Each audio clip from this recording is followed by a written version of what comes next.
चोर के लिए डंडा है, वो मेरा पूजन है। बालक उद्दंडता करता है तो माता उसको थप्पड़ लगा देती है, वो माँ की पूजा है, क्योंकि प्रभु उस स्वरूप में है। हाँ, ये भी एक चीज़ और भी उन्होंने यहाँ पर बताई है, अहम सर्वेषु भूतेषु भूतात्मा अवस्थित सदा तमवज्ञाय माम मर्त्य कुरुते अर्चा विडम्बनम। ये कहा है, विडम्बना है कौन सी? अर्चना में। कैसी? कि अगर हम लोग प्रतिमा में आविर्भाव देख सकते हैं, साकार मूर्ति में आविर्भाव कर सकते हैं, या फोटो में हम लोग देख सकते हैं, तो कपिल जी कह रहे हैं कि सभी जीवों में स्थित मैं ही हूँ। तो उसका अनादर आप लोग अगर करेंगे तो ये अर्चना करना भी विडम्बना है, ऐसा वो कहते हैं। ये पूजा भी एक तरह का स्वांग है, कहते हैं, ढोंग है इस प्रकार से। क्यों? क्योंकि मैं ही आत्मा रूप से, अंतर्यामी रूप से सभी जीवों में यहाँ पर हूँ, सभी इसमें हूँ। अगर इसका अनादर करोगे, इसको अगर तुम उपेक्षा करोगे, उसके लिए वो फिर प्रतिमा में पूजन करके, भोग चढ़ा करके, फिर उसका केवल स्वांग मात्र हो जाता है। ऐसा है ना, इन्होंने कहा है। तो कैसे होता है कि ऐसे लोग जो मोहवश केवल प्रतिमा में ही भोग चढ़ाते हैं और पूजा करते हैं और इस प्रकार से आराधना करते हैं, उन लोगों का फल क्या है? बोलते हैं कि जैसे राख में हवन करने लगा, राख में हवन करो, उसमें कोई आग नहीं है, कुछ नहीं है। तो उस प्रकार से है कि जिस प्रकार से हम लोग अगर जो अंदर में प्रतिमा में देख रहे हैं, जो फोटो में देख रहे हैं, वो अगर बाहर में भी नहीं देख पाए, क्योंकि जो अंतर्यामी है वही बहिर्यामी है ना। अब जैसी जैसी अवस्था हो, जैसी जैसी हम लोगों की आवश्यकता हो, उस प्रकार से वो प्रकट होते हैं। अंतर्यामी तो थे, लेकिन लीला करने के लिए बहिर्यामी होकर के खंबे से प्रकट हो गए, खंबे से प्रकट हो गए और सब लोगों को उन्होंने दर्शन दिया। केवल प्रहलाद जी को थोड़ी दर्शन दिया, जितने लोग उपस्थित थे सबको दर्शन हो गया उनका, है ना। तो जो अंतर्यामी है वही बहिर्यामी है। इच्छा होने से आवश्यकता के अनुसार वो प्रकट हो जाते हैं और लीला कर लेते हैं। इसलिए उन्होंने कहा है कि सभी रूपों में है। स्वामी जी जो कहते हैं ना कि बहु रूपे सम्मुखे तो मार, जो बंगला में सभी भूतों में जो है वो वही है। उसको छोड़ करके कहाँ खोजने के लिए जाओगे? ईश्वर को खोजने कहाँ जाओगे तुम? ईश्वर को खोजने कहाँ जाओगे? तो इसलिए कहते हैं कि इस प्रकार से जो करता है उसका पूजन करना, आराधना करना, मानो राख में हवन करने जैसा व्यर्थ है, ऐसा कहते हैं। इसलिए वो कहते हैं कि जो भेददर्शी है, अभिमानी पुरुष है, वो केवल मेरी प्रतिमा में पूजा करेंगे और बाकी सबसे वैर करेंगे, द्वेष करेंगे और ये करते हैं, वो सभी, उन लोगों को कभी शांति नहीं मिल सकती। वो लोग कभी भी संतुष्ट नहीं हो सकते, या मुझ में भक्ति उसमें कभी भी नहीं हो पाएगी, और मैं उस प्रकार की भक्ति से कभी प्रसन्न नहीं होता। इसीलिए उन्होंने कहा है कि सब में वही विद्यमान है, जो अंतर्यामी रूप से मेरे भीतर है, जो प्रतिमा में भी है और जो इस मूर्ति में भी है, वो सभी में रूपों में, सभी रूपों में प्रभु हमारे इस पर सभी जीवों में भी विद्यमान है। ये उसमें, हालांकि हम लोगों को अगर अनुभव ना भी होता हो तो भी तो हम लोग उसको मान ले कि उसको सभी इसमें रूपों में वो वही विद्यमान है, इस प्रकार से। तो ये जब तक हो नहीं पाता तब तक ही हम लोग केवल प्राथमिक अवस्था में ही है, ऐसा समझना चाहिए।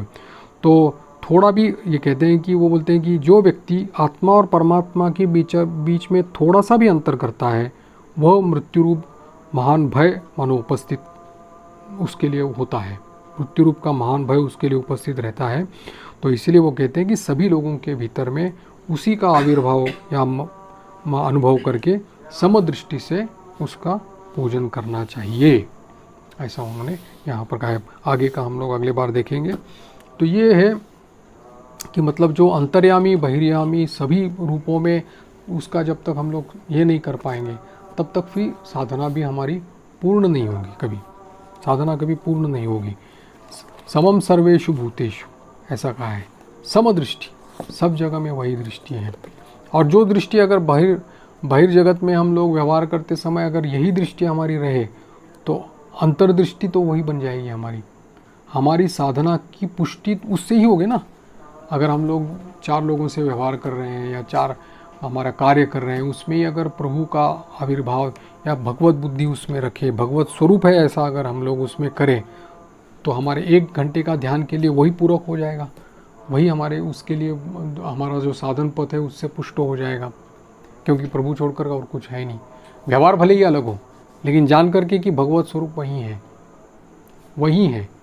कृष्ण और अर्जुन सामने खड़े हैं और भीम जी भी, भीष्म पितामह भी सामने खड़े हैं, शत्रु पक्ष में हैं। प्रभु आए शत्रु पक्ष बोल करके आए, लेकिन स्वागत किया बाणों से किया, क्योंकि शत्रु होकर के आए। पूरी तरह से शस्त्रास्त्र छोड़ करके, दिव्यास्त्र छोड़ करके प्रभु को घायल करके छोड़ दिया हूँ उस पर। क्यों? यही मेरी पूजा है। इसीलिए तो वो फिर वो जैसे ये कर दिया, फिर मारने के लिए आ गए ना, सुदर्शन लेकर के, एक बार चक्का पहिया लेकर के मारने के लिए आ गए उन्होंने। तो ये सब है क्योंकि प्रभु उस स्वरूप में आ गए, तो प्रभु का उस स्वरूप से स्वागत कर दिया। आपके सामने जितने भी लोग, ये क्रूर, दुराचारी, पापी जितने भी लोग अगर उस प्रकार से आते हैं, समझना चाहिए कि बस वही प्रभु है, लेकिन हर एक के लिए विधान अलग है। लेकिन चोर के लिए डंडा है, वो मेरा पूजन है। बालक उद्दंडता करता है तो माता उसको थप्पड़ लगा देती है, वो माँ की पूजा है, क्योंकि प्रभु उस स्वरूप में है, इसलिए, है ना। तो इसी प्रकार ठीक व्यवहार में भी सभी जगह है कि उसका जो पूजन है, आराधना जो है, वो उसी प्रकार से होगी। अगर किसी भी रूप में प्रभु आ जाए तो उसका व्यवहार उस प्रकार से हो जाएगा, उसका पूजन जो है, उसकी आराधना उस प्रकार से हो जाएगी। तो ये है। तो ये अगर भगवत स्वरूप जो है, हमारी दृष्टि अगर पुष्ट हो जाती है, तो हमारी आंतरिक जो साधना रहती है उसमें हम लोगों को बहुत लाभ मिलता है। सभी साधनाओं का फल एक ही है, असाधन को दूर करना, बस, और कुछ नहीं है। जो है विकार है, रागादि विकार जो है, सभी जितने भी विक्षेप है हमारे साधन पथ में, उसको दूर करना ही है, और क्या है। वो दूर हो गए तो बस सूर्य है, बादलों के द्वारा उसको ढका हुआ है, बादल हट गए, सूर्य को प्रकाश हो गया, बस भगवत प्राप्त है हम लोग। बस भगवत प्राप्ति को प्राप्त नहीं करना है, फिर से समझना है, अनुभव करना है, बस, और कुछ नहीं। ये अनुभव करना ही, क्योंकि हमारा शरीर कहे, मन कहे, सब कुछ निवेदित है, जानते नहीं है। बस बिना निवेदन हुए हम लोग चल ही नहीं सकते उसको। ऐसी कौन सी है ऐच्छिक, अनैच्छिक, इनवॉलंटरी एक्शंस, वॉलंटरी एक्शंस, जिसको भी बोले आप, शरीर में अन्न जा रहा है, पचा रहा है, कौन पचा रहा है? हृदय चल रहा है तो क्यों चल रहा है? कोई उत्तर है उसका? लेकिन रक्त चल रहा है, शुद्धिकरण हो रहा है, सब कुछ चल रहा है उसमें हमारा। शरीर ही, मनुष्य का शरीर ही इतना कॉम्प्लिकेटेड चीज़ है, लेकिन वो भी कैसे अद्भुत तरह से चलता है। पश्यन् शृण्वन् स्पृशन् जिघ्न नश्नन् गच्छन् स्वपन् श्वसन्, जो बोला है गीता में।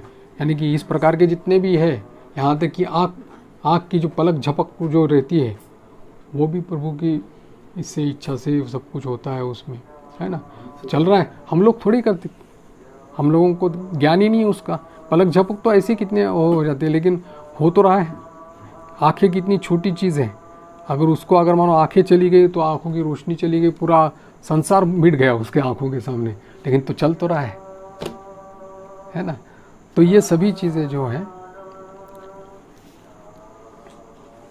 हमारे प्रभु के द्वारा दी गई है, इसी को ही समझना चाहिए, बस इतना ही है।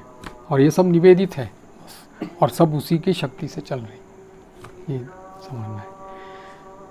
ठीक है। जो महाराज जब हमें